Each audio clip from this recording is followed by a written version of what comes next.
ماں تو پھر ماں ہوتی ہے۔ فرمان مصطفیٰ صلی اللہ علیہ وآلہ وسلم ام المومنین سیدہ عائشہ رضی اللہ تعالیٰ عنہا بیان کرتی ہیں، 2 بچیوں کے ساتھ میرے پاس ایک عورت آئی۔ بسم اللہ الرحمن الرحیم۔ السلام علیکم ورحمۃ اللہ وبرکاتہ۔ محترم ناظرین، امید کرتی ہوں آپ جہاں بھی ہوں گے خوش ہوں گے، خیر و عافیت سے ہوں گے۔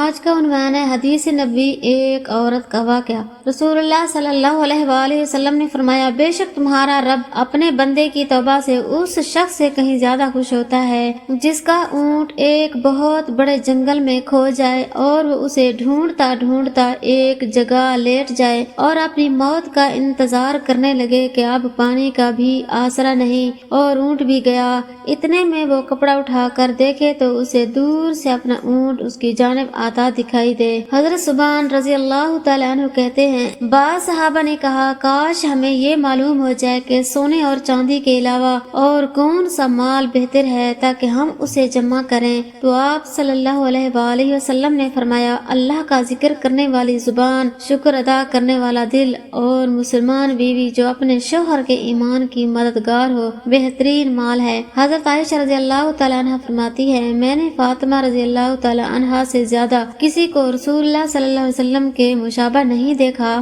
فاطمہ رضی اللہ تعالیٰ عنہ بات چیت گفتگو بالکل اپنے والد کی طرح کرتی تھی، اور جب فاطمہ رضی اللہ تعالیٰ عنہ رسول اللہ صلی اللہ علیہ وآلہ وسلم کے پاس آتی تھی تو رسول اللہ صلی اللہ علیہ وآلہ وسلم اپنی بیٹی کے احترام میں کھڑے ہو جایا کرتے تھے اور فاطمہ رضی اللہ تعالیٰ عنہ کے ہاتھ کو بوسہ دیتے اور اپنی جگہ پر انہیں بٹھا دیتے۔ حضرت عائشہ صدیقہ رضی اللہ تعالیٰ عنہ بیان کرتی ہیں، رسول اللہ صلی اللہ علیہ وآلہ وسلم کسی نفل کی اتنی پابندی نہیں کرتے تھے جتنی پابندی فجر کی 2 رکعات کی فرماتے تھے۔ آپ صلی اللہ علیہ وآلہ وسلم نے فرمایا، فجر کی یہ 2 رکعتیں دنیا اور اس کی ہر چیز سے بہتر ہے، اللہ اس کے چہرے کو تر و تازہ رکھے جو حدیث کو سنے اور آگے پڑھائے۔ جنت لے جانے والے 3 کام۔ حضرت عبداللہ بن سلام رضی اللہ تعالیٰ عنہ فرماتے ہیں کہ رسول اللہ صلی اللہ علیہ وآلہ وسلم نے فرمایا، اے لوگو، سلام کو پھیلاؤ اور کھانا کھلاؤ بھوکوں کو اور اس وقت کی نماز پڑھو جب لوگ سو رہے ہوں، تہجد کی، تم جنت میں سلامتی کے ساتھ داخل ہو جاؤ گے۔ نبی کریم صلی اللہ علیہ وآلہ وسلم سے پوچھا گیا، بارگاہ الہی میں سب سے پسندیدہ عمل کون سا ہے؟ آپ صلی اللہ علیہ وآلہ وسلم نے فرمایا، نماز کو اپنے وقت پر ادا کرنا۔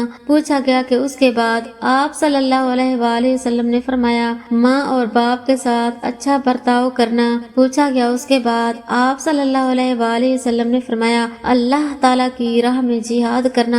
رسول اللہ صلی اللہ علیہ وآلہ وسلم نے فرمایا، پیر اور جمعرات کے دن جنت کے دروازے کھولے جاتے ہیں۔ اس دن اللہ کے ساتھ کسی کو شریک نہ ٹھہرانے والوں کی مغفرت کی جاتی ہے سوائے ان لوگوں کے جنہوں نے آپس میں رشتہ داری ختم کر دی ہو۔ ان کے بارے میں کہا جاتا ہے، ان دونوں کو واپس بھیج دو جب تک یہ دونوں آپس میں صلح نہ کر لیں۔ بڑا خاندان، نبی صلی اللہ علیہ وآلہ وسلم کا فرمان۔ رسول اللہ صلی اللہ علیہ وآلہ وسلم نے ارشاد فرمایا، ایسی عورتوں سے نکاح کرو جو زیادہ محبت کرنے والی اور زیادہ اولاد جننے والی ہوں، کیونکہ بروز قیامت میں تمہاری تعداد کی کثرت پر دوسری امتوں پر فخر کروں گا۔ رسول اللہ صلی اللہ علیہ وآلہ وسلم نے ارشاد فرمایا، عورت چھپا کر رکھنے کی چیز ہے، بلا شبہ جب وہ اپنے گھر سے باہر نکلتی ہے تو شیطان اسے غیر مردوں کی نظروں میں مزین کر کے دکھاتا ہے، اور یہ بات بالکل یقینی ہے کہ عورت اللہ کے سب سے زیادہ قریب اسی وقت ہوتی ہے جب وہ اپنے گھر کے اندر ہوتی ہے۔ بیٹی کیا ہے؟ حضرت محمد مصطفیٰ صلی اللہ علیہ وآلہ وسلم فرماتے ہیں، ایک عورت کے لیے یہ بہت ہی مبارک ہے کہ اس کی پہلی اولاد لڑکی ہو۔ جس شخص کی بیٹیاں ہوں اسے برا مت سمجھو، کیونکہ میں بھی بیٹی کا باپ ہوں۔ جب کوئی لڑکی پیدا ہوتی ہے تو اللہ تعالیٰ فرماتا ہے، اے لڑکی تو زمین پر اتر، میں تیرے باپ کی مدد کروں گا۔ جب اللہ تعالیٰ خوش ہوتا ہے تو زمین پر بیٹی پیدا کرتا ہے۔ عذاب قبر، نبی کریم صلی اللہ علیہ وآلہ وسلم چند قبروں کے پاس سے گزرے تو فرمایا، ان قبر والوں کو عذاب دیا جا رہا ہے۔ اگر یہ خدشہ نہ ہوتا کہ تم اپنے مردوں کو دفن کرنا چھوڑ دو گے تو میں اللہ سے دعا کرتا تاکہ قبر کے جس عذاب کی آوازوں کو میں سن رہا ہوں وہ تمہیں بھی سنائی دے۔ ماں تو پھر ماں ہوتی ہے۔ فرمان مصطفیٰ صلی اللہ علیہ وآلہ وسلم ام المومنین سیدہ عائشہ رضی اللہ تعالیٰ عنہ بیان کرتی ہیں، 2 بچیوں کے ساتھ میرے پاس ایک عورت آئی، اس نے کھانے کے لیے کچھ مانگا، اس وقت میرے پاس ایک کھجور کے سوا کچھ نہ تھا، میں نے وہی کھجور اسے دے دی اور اس عورت نے کھجور خود کھانے کے بجائے آدھی آدھی کر کے دونوں بیٹیوں کو دے دی اور چلی گئی۔ نبی کریم صلی اللہ علیہ وآلہ وسلم تشریف لائے تو میں نے آپ سے یہ واقعہ بیان کیا۔ آپ صلی اللہ علیہ وآلہ وسلم نے فرمایا، جو کوئی بھی لڑکیوں کی پرورش سے 2 4 ہو اس کے لیے یہ جہنم سے پردہ بن جائیں گی۔ سبحان اللہ۔ اللہ پاک ہم سب کو نیک عمل کرنے کی توفیق عطا فرمائے، آمین۔